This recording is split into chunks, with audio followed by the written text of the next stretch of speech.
Okay. Okay, we're going to try to do this. Neither one of us has ever made a video like this, but I think this is the easiest way to learn. And so Jay is going to sit right here next to me and learn the way I'd be able to show you how to do it. Like I've shown so many people, but it's very hard to understand from printed word and from photographs. We're working on the tutorial desperately. I don't know if you can see outside, but we're covered with ice this morning. And we're not going anywhere, so we have all day to get this done for you. So I'll start at the beginning. You don't have to do everything my way or anything my way. Once you see how easy this is, you'll wonder why you were ever confused.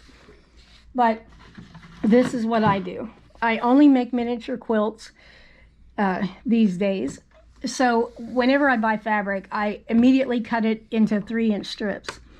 And I have drawers and drawers and drawers full of color separated 3-inch strips of fabric. So whenever I go to make a quilt, I go and pull the material that I need. Now, I don't start with these. I start initially with these, and I have fabric that's probably 20 years old that I have cut into 3-inch strips. But after that, I cut them into basically 1-inch strips. I don't know if you can see this, Jay, but these are a million different colors, and I pull everything from here, and every little scrap that I have is in here. There's some pieces that are way too small, obviously things that are not 3 inches long, but I don't throw anything away that's at least 1 square inch of material, because I will find a way to use it one of these days. So for today, I already made the little quilt block last night, and I thought that I'd make it again on video and show you how it's done, if you can just watch my hands. So let me find my block here. Here's the block. Whenever you buy paper patterns, I have never sold mine yet, but I'm working on putting them together, as you can see here. And this is how you would get them. There'd be 12 to a sheet, and you can photocopy it as many times as you want. There are a million paper piecing books on the market, and they'll have the same kind of patterns in them. Not this small, probably, because I only work in miniature. But you will make photocopies, and then you will cut out your pattern. So I thought, in an effort to do it all as if I'm doing it, really doing it right here, I'll show you how it's done. I cut outside the dotted line. There's always a dotted line around the outside. You can see the dotted line. I don't know, it's pretty small. But the outside line shows you that it's a cutting line. I don't cut on that line initially. I just cut just outside it, maybe 1/8 of an inch. So you have your little block ready to go. And then you're going to pick out the material. So there are 8 little pieces here in the middle, and they're all numbered from 1 to 8. So I picked out 8 little pieces of turquoise. I love turquoise, and I really love to throw in a ringer. People tell me all the time they love the colors that I pick, and there's absolutely no mystery to it. But it's hard to put into words, and I'll find people that try and miss the mark every time. And you saw how I put light colors together. I have a set of little office drawers. All those little drawers, each one is marked, red, orange, yellow, blue, green, purple, and then turquoise and pink. And I have black and white, or black on white and white on black.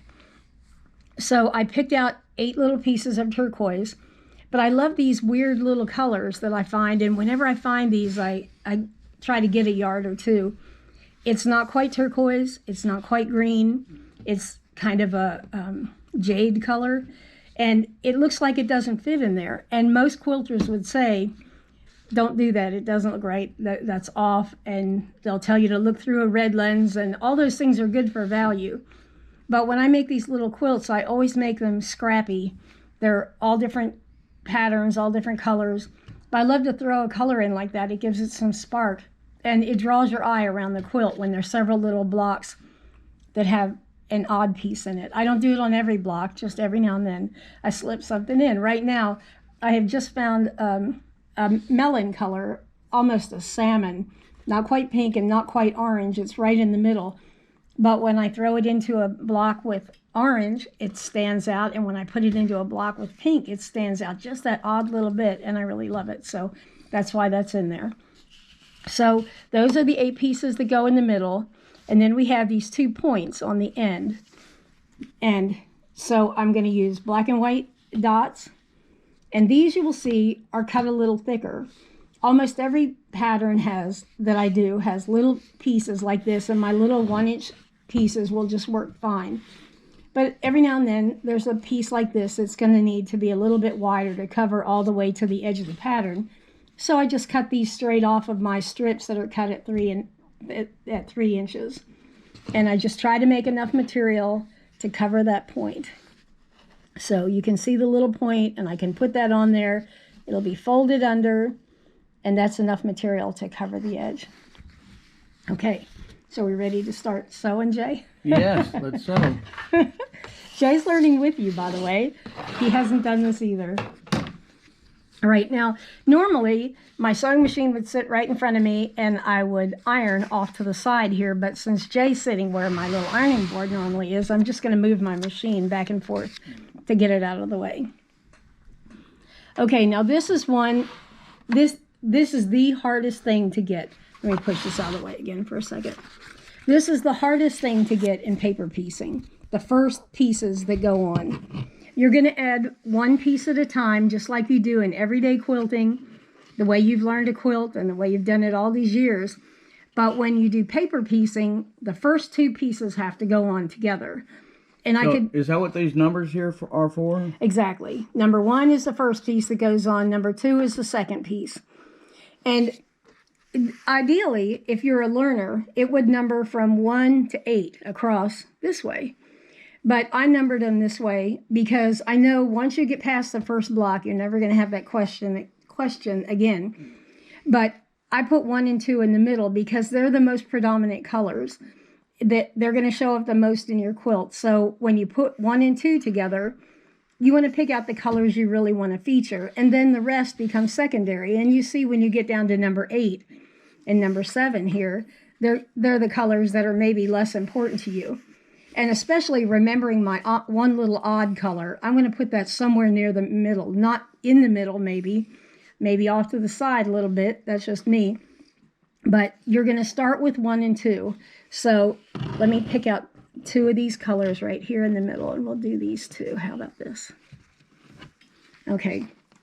Now, just trust me on this. This is how it's done. You're going to lay 1 piece down, and you're going to lay another piece down on top of it, face to face. You remember in homeschool ec, in home ec, you sewed clothes, and you had to put the 2 pieces face to face, and that's what we're doing here. So these 2 are face to face, and you have to sew along. Can you see this? Let me get it out along a little. Maybe it's too dark here. You want to sew on that line right there between 1 and 2. Sorry, Jay, you're a little in my way. I can't see. Okay, so there's number 1, and there's number 2, and hopefully you can see with Jay so close to me here that I'm going to sew on that line right there. So, and that's towards like where the 1/4 inch seam would be on the edge of the material, right? The 1/4 inch. I'm not sure what you mean. It's towards one side of the material. Oh, yeah. You want to go toward one side of the material. You're going to... one of the hardest things, and we didn't talk about this when we talked about how we were going to do this, but the best thing is to be able to see some light through it. And I don't know if you can see that on camera. Yes. Can you see the light coming through? Okay, I always have a little lamp right next to me, or a light box, but light boxes are too big, really. I always have a little lamp so I can hold it up like that, and you can see that these 2 that are right together, these 2 pieces of material, are going to sew perfectly right there. And then I'll show you what happens next. Yeah, we can see that now. Okay, good. Let me pull this sewing machine toward me. The only other thing I wanted to show, if Jay can get over here, is the stitch length. Can you see that? The default is 2.40, and I turn it down to 2.0 just to make a shorter stitch. That'll make it a lot easier. It makes the it makes the quilt sturdier, and when you take the paper off later, it makes it a lot easier to tear the paper because you'll have a lot of puncture marks. I'm using an open-ended toe here. This isn't what I always sew with, but it's going to make it easier for you to see what's happening. So right now, I'm sewing these two pieces on, and I need to sew that seam right down the middle. So we'll start that first. Just right down the line. Right down the line, that's right.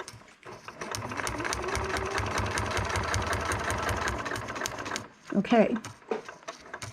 So you start off the line a little. Let me pull this off.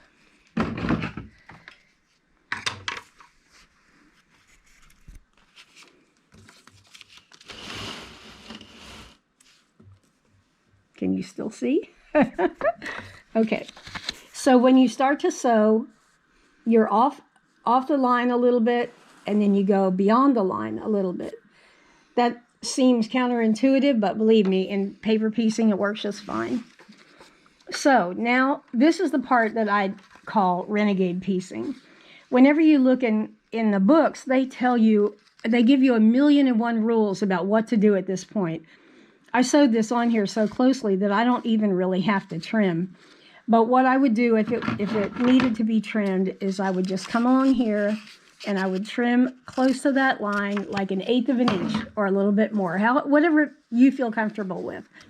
These are not going to be pulled apart like quilts that you use on your bed. So you don't have to have a full 1/4 inch. So we trimmed it off. I'll show you again on the next one. We're going to go through this piece by piece. And we'll iron this flat. So now we just fold these two open. Some people just finger press. I like to iron. And you don't want to use any steam. When you're paper piecing, you can warp the paper by steaming. So you just want to fold it open and iron it flat. See? It's pretty easy. So now we have our first two pieces sewn on. We've gotten past that hard part. When you got to the back, all you did was trim it off at 1/8 of an inch. In the books, they'll tell you to get a little ruler or a 1/4 inch ruler and measure it and trim it. It takes forever. You don't have to do that. It's really discouraging to put that much work into it, and it's unnecessary. Okay. So now we're off to piece number 3, and it's upside down. There we go. So now we're going to do piece number 3.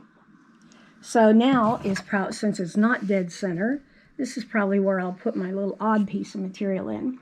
So from now on, you're just going to add one piece at a time. So we need to cover number 3.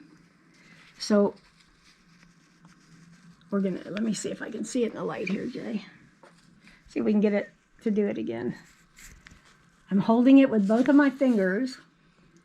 We're just lining it up so that the line will cross over. Right. And we've got plenty of room. You can see how wide they're face to face again, right? They're face to face again. That's right. And we're going to sew along this line right here. Don't let it throw you because it says 1 and 3. We sewed 1 and 2, and now we're going to 3. You're always covering a raw edge every time you sew a piece on, just like in crazy quilting. So let me sew this one on.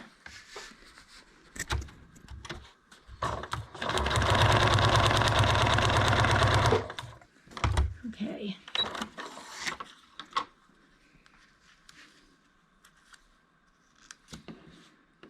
I always trim the threads as I go. A lot of people don't trim threads and don't mind having this spaghetti of threads on the back.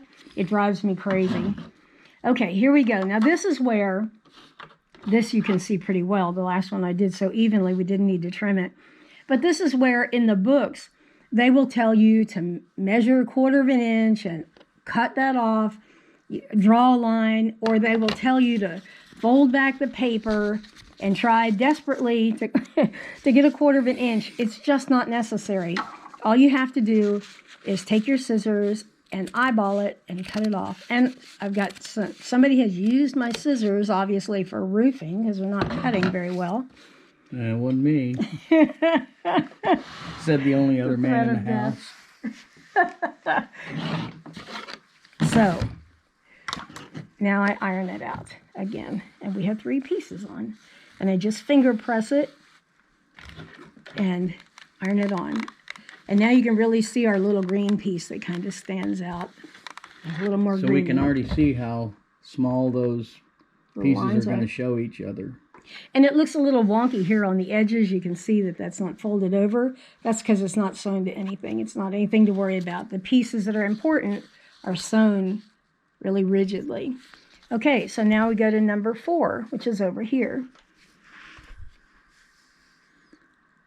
See? You're going to get every little detail, aren't you, Jay? Yeah. I think these women have all sewn a million things. This is just helping them visualize something that may have not been so easy to visualize before. But so again, it's going to be face to face, and we're just going to overlap the seam a little where the line's going to catch it. Yeah, and I don't know if you can see the light through there. We're starting to get 2 layers here, so can you see? No? Maybe? But I'm just over this line to the number 4 piece, so we'll have an edge to trim there.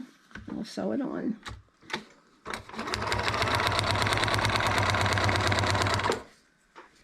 Okay. So when you do this at home, this probably looks like the Bataan Death March of quilting here, trying to do 1 block at a time and do all these little steps. But when you sew them at home, you'll probably be doing, well, I always do 16 at least at a time. So there we are, trimming our, it's a scant 1/4 inch or a kind of generous 1/8 of an inch that I do. And then you just iron it out. You're really being a problem here in my ironing space, Jay. I'm not used to this. I'm used to just turning, and it's a piece of cake. Our light is not great here. Let me get over here. Can you see better over here?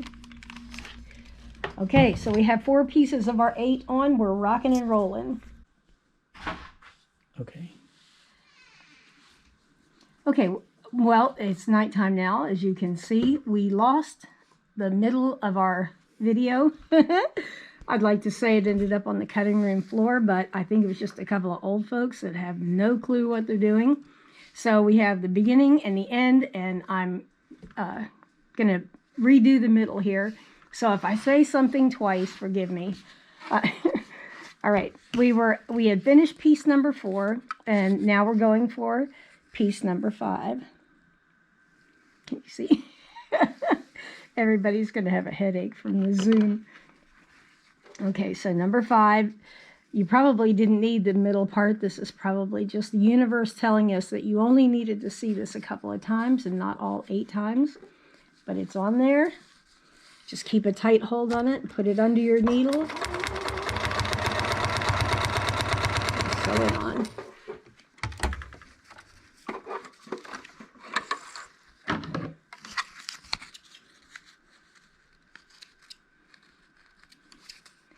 As you can see, it's not perfectly done. All the ends are different lengths. And now I just trim it off the same way as before, just leaving a little less than 1/4 of an inch or a little more than an 1/8 of an inch. Iron it. Your ironing situation will be a lot better because your husband won't be right on your elbow videotaping. I noticed when I looked at the first part of this that the colors are coming out looking a little more blue than turquoise. But it is turquoise, and that one little piece is kind of a jade color. It really stands out already to me. Okay, on to number 6. And we're just going to put it on here just like all the others. Can you see it through the light? In the sunlight, you could really see it, but I don't know if you can see it on camera at nighttime. Okay.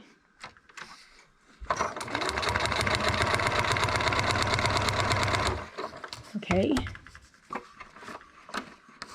So this was piece number 6 that we just sewed on. Got 2 more, and then we're almost done. Oops. I could have gotten some good scissors while we were going through the trauma of losing part of the video, and I didn't even think of that. Okay.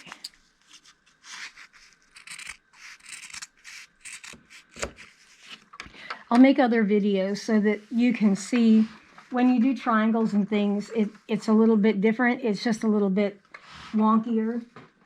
And it's easy to do these straight lines, and so that's why I'm doing this first for you so you can see how easy it is.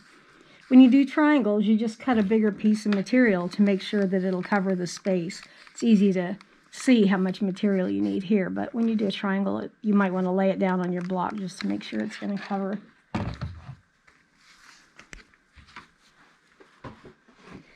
Okay, 2 more.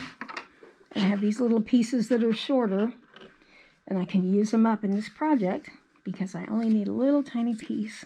So we're going to do number 7 right here on the end.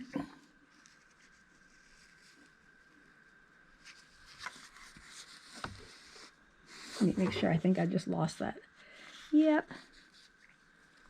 I put this is my technique, and you'll have your own, but I just hold it with my fingers like that and put it into place. And then I hold it between my finger and thumb until I get it under the needle. And just like then, I felt that I lost it, so. But every now and then, you'll sew one on it. It'll be totally crooked, and you won't realize it until you flip it over to iron it. But it's not hard to take a few stitches out and finish it again.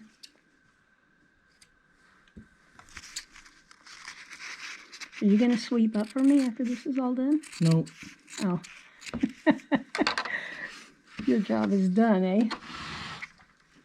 Not all, not quite. Yep. I covered my little ironing board here with a piece of material because I have used this thing forever and a day. It's a little ironing pad that I got from Joann's. I've probably had this for 15 years. And it's a weird thing. It's a way to make bias tape, which I have never used it for, but it works perfectly for these little blocks. When I do 16 at a time, I cut them all apart and take all the strings off, and then I lay them all out and iron them all at one time, so it goes really fast. Okay, the last piece, number 8. We're almost there. And into the presser foot.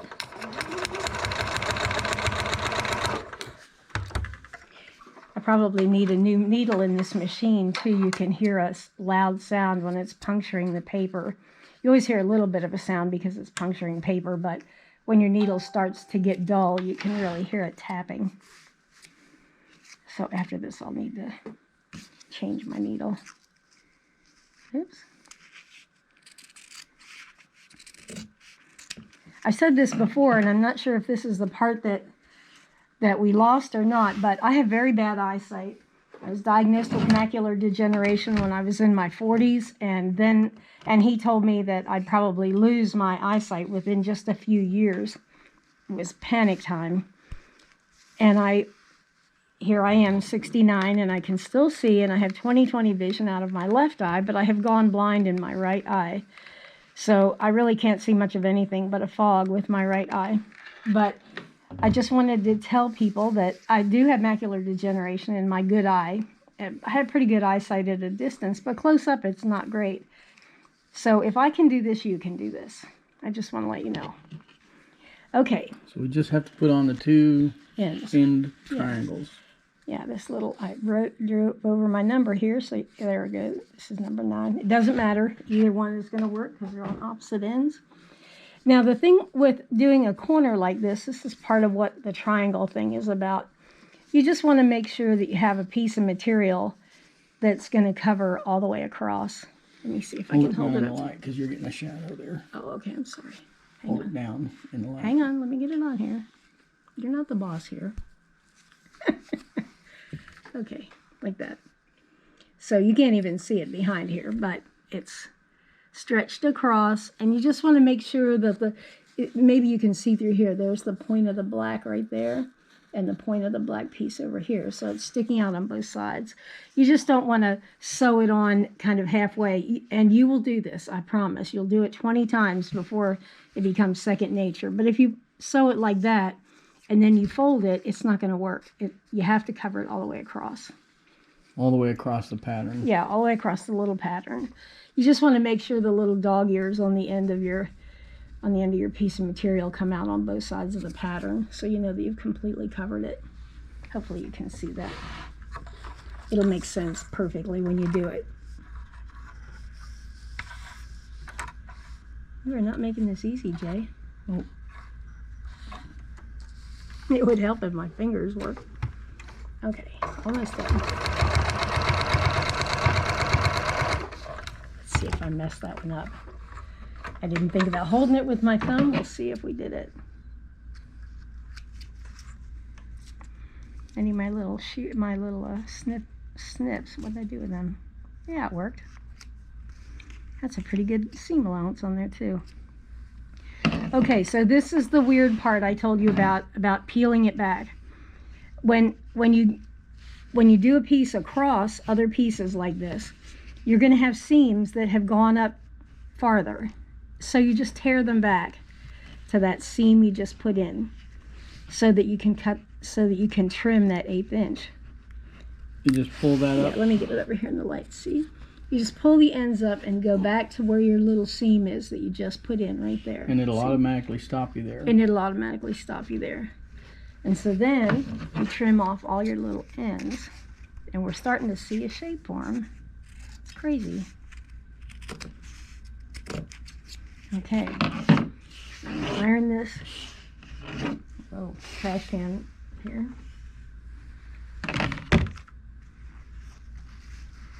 I'll iron that off. Isn't that amazing? It just squared it all off for us without having to measure and cut all those tiny little pieces and have them be accurate. I don't know if you could ever do anything this small. I mean, I know there are quilt makers that have, but this is so much easier. Okay, and one more piece and then we'll be finished. So it goes right across here. Hold it flat so that the light shows Right on here? it better. Yeah. Okay, that's good. I'm going to have to lift it up so Yeah. I can see, because I can't see that way. Okay, you can see it goes all the way across. I didn't go halfway with it. It goes all the way across. And you can use a bigger piece of fabric too. I'm just frugal. Is that the right word for me? Yep. Frugal? Okay. I'm a hoarder. But I use the smallest piece of material I can, and then even then, once I'm done sewing, these little pieces here, if they're big enough, I will put them back into my stash and I'll use them on another quilt block.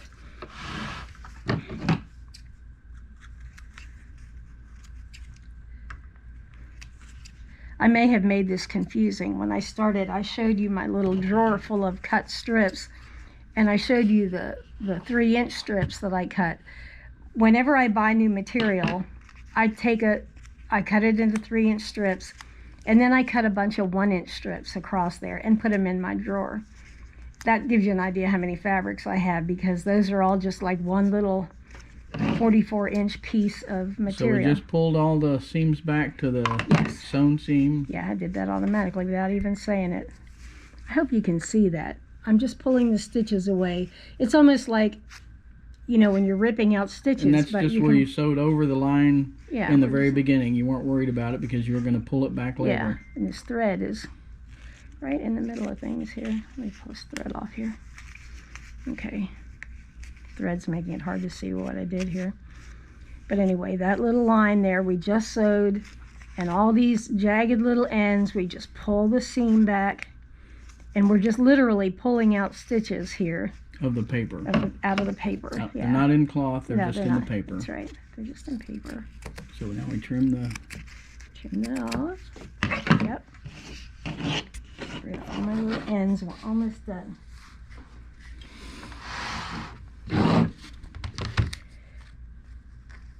Now, I said this before, but I don't know if this is part of what we lost or not, so I'll say it again.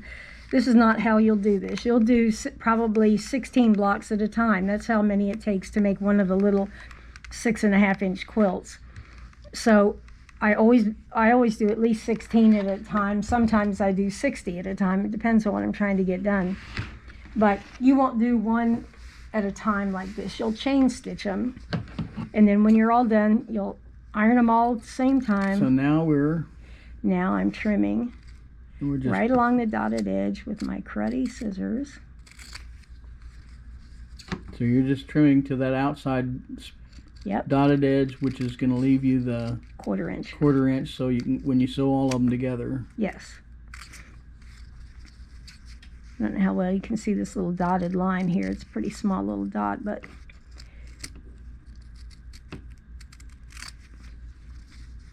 okay, almost done. So much easier than trying to cut all these tiny little pieces and tiny little triangles. It's all finished. So here's the finished. Yay! And turn it over so they can see the back side again. Okay. Let me see. Let me get it in the light here. So here's the back side with all the numbers that you followed. You can see where it was sewn on those lines. Mm-hmm. And then you cut off outside so you can now stitch them together later. And I'll do another video to show how I stitch them together. There's a technique that's just really amazing that I figured out after years and years, and I'll do another video that shows how to do that. Yay! All done. Mm-hmm. And now you can plug in the last part of the video, Yay! because it's the most fun.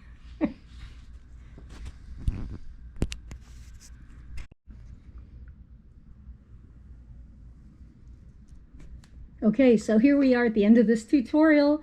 I can't believe this is done. I don't know if this is going to work. If you have questions, you know how to get hold of me, but I'll put that information in with the tutorial too, so you can contact me if you have any questions, and I'll try to walk you through whatever mistakes I made. I can't tell you how excited I am about the response that I got online. I would never, ever have done this, and I probably would have gone to my dying day without showing everybody or anybody all the work I've done. But you've really inspired me. I really had no idea that everybody didn't know how to do this. I knew that most people didn't work in miniatures, and I've always thought of it as a weird little obsession of my own.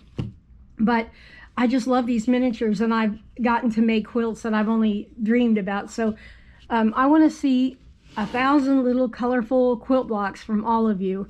I hope that this helps you get started. I'm going to put some patterns up online. That's something I never thought I'd get done either. But I have about 126 patterns done, and they're already pretty much ready to go. But I just had this weird feeling about, like it seemed like some kind of arrogance that I'm saying by putting them out that I know how to do something that you don't know how to do. And I'm a pretty humble person, and I just couldn't get over that speed bump. So you have encouraged me to say the very least. I've already made a PDF in the last 12 hours, and now I've made a YouTube video. And I thought maybe you'd like to see what it is just with 3 little blocks. Here, these are 3 little blocks. When I put my patterns together, you'll get 3 little blocks, and you can make them in whatever colorway you like, but there will be a picture of the prototype that I'll make. And you can copy what I do, or you can do one of your own, but you'll get 3 separate patterns, like the little pattern that we just did. You'll get 3 separate ones to complete. And then you get to do this like all day long. You can do these. I literally have done thousands of these, and I just mix and match them, and I've had so much fun with them. I used to sell them online, and I would get letters from people who never put them together into quilts. They just played with them like puzzles all the time. These are my own original designs here. Everything I'm showing you is my own original design. And a lot of the ones that I have found in books and things are objects. They're flowers, and they're, little trains and animals, and they're all wonderful. But I love the graphic effect of some of these things and the secondary design it makes. This becomes a star, and this becomes an outer square, and then you end up with another star in the points. So I find it all endlessly fascinating. And I can put another one together if you'd like to see. These are eye candy for me. I'm almost done, and now I'm shaking for some reason. And those of you who saw the little quilts that I put online saw the one little block. This is even tinier than that. This, you can see these little birds and how small they are compared to my fingernail. Oops. Oh, you're showing your fingernail? Your fingernail's a lot bigger than mine. But neither one of us has a lick of polish, that's for sure. Aren't they cool though? I love these colors.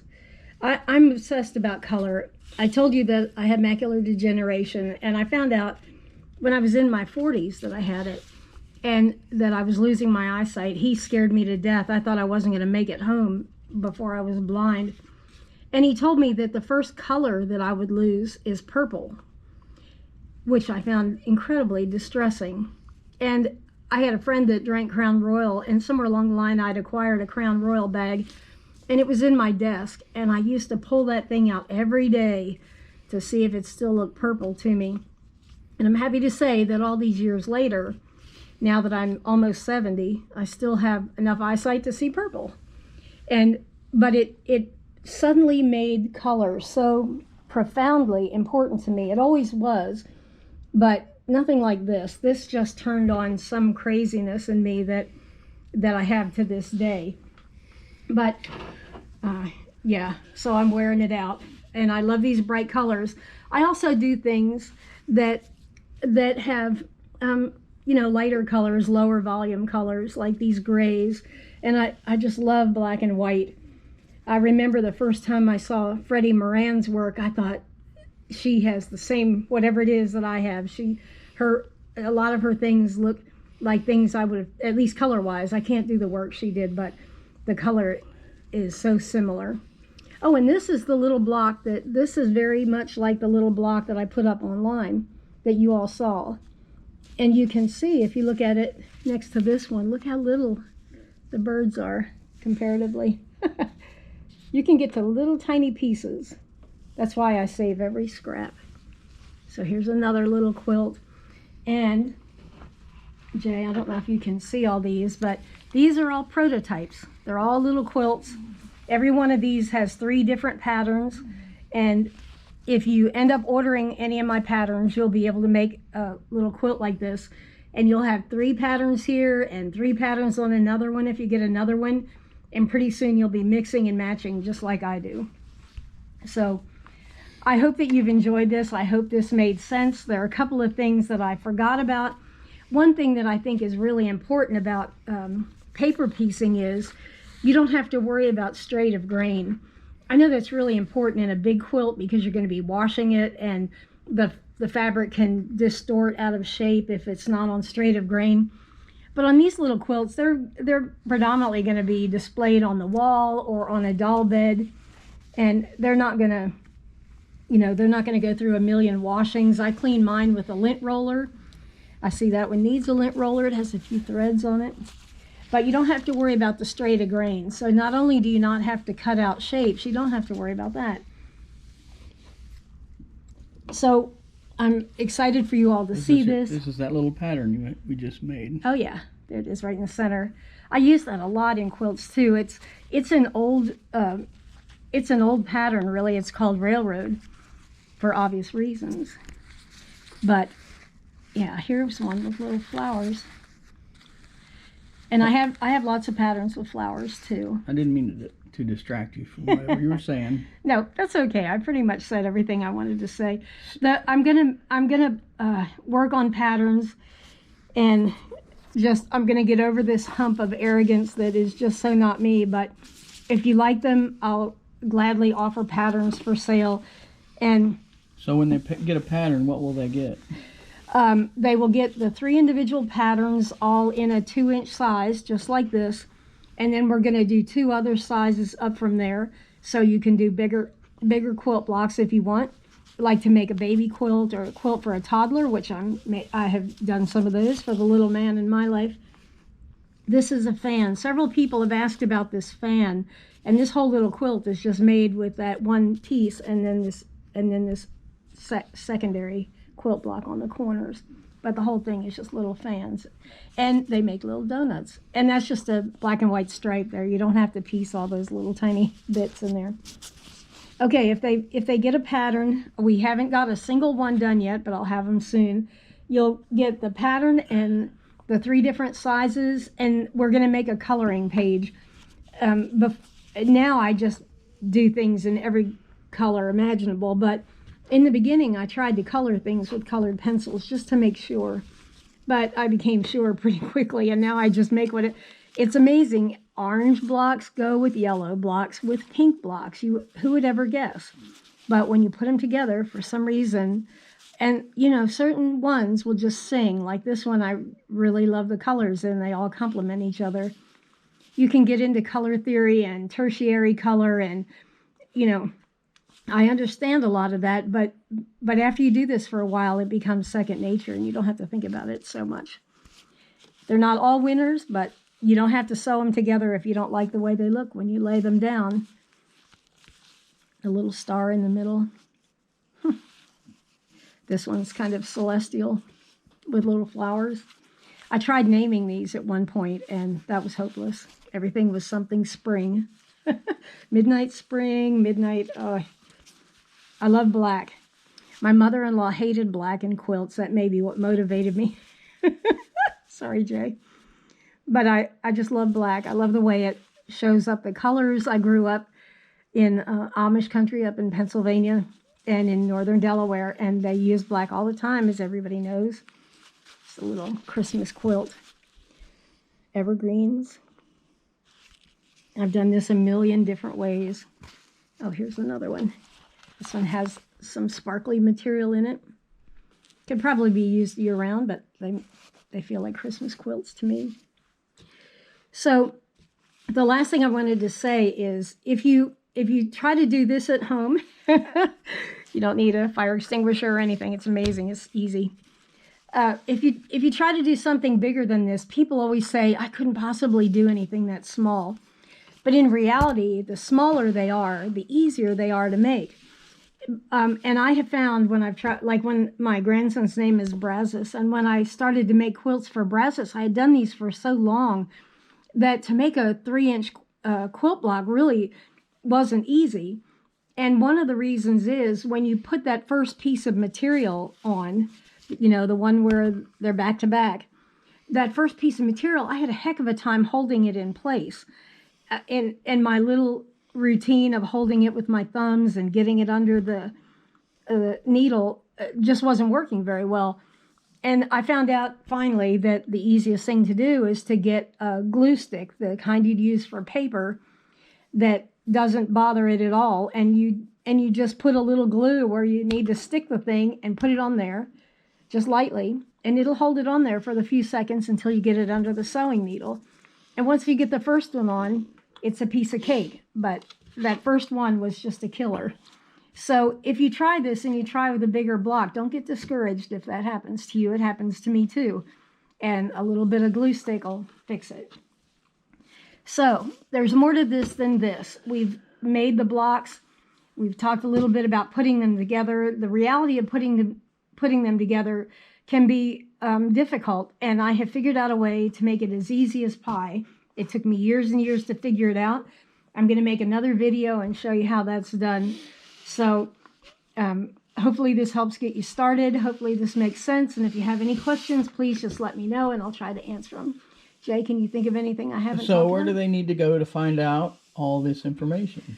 Oh, well, I owe it all to the Small and Miniature Quilt site on Facebook and Carol Jo, who allowed me to talk about this. Nobody was more stunned than me by the response I got for these little blocks. But I also have a Facebook page called Cotton Frolic. In Amish country, they all get together for big projects like to build a barn, and people show up with food, people show up with tools and materials, and they call it a frolic. They teach their children that work is play. And the word worked for me when I started to do this because it is work, but it's just joyful work. So Cotton Frolic is the name of my page on Facebook. There's a cottonfrolic.com that I've never done much with. I'd like for all of you to know that I made most of these designs 10 years ago or even longer, and somehow I've never put them out there. But here we are. The day has come, and I have all of you to thank for that. So you'll be able to find me on the Small and Miniature Quilt site and on Cotton Frolic at Facebook. Also on cottonfrolic.com. And cottonfrolic.com. Follow her on Instagram at cottonfrolic. Oh, yeah, that's right. I'm on Instagram now. I think I've put 3 pictures up there, but you'll see a lot more. I'll put a lot of these little... There will be a link to a YouTube... yeah, I'm going to put that up as soon as you're finished editing this, which I hope is soon. And then you'll be able to see the YouTube, and then through Cotton Frolic, you'll be able to find out, and hopefully within a few days or so, we'll be able to get some patterns up that you can purchase. Yes.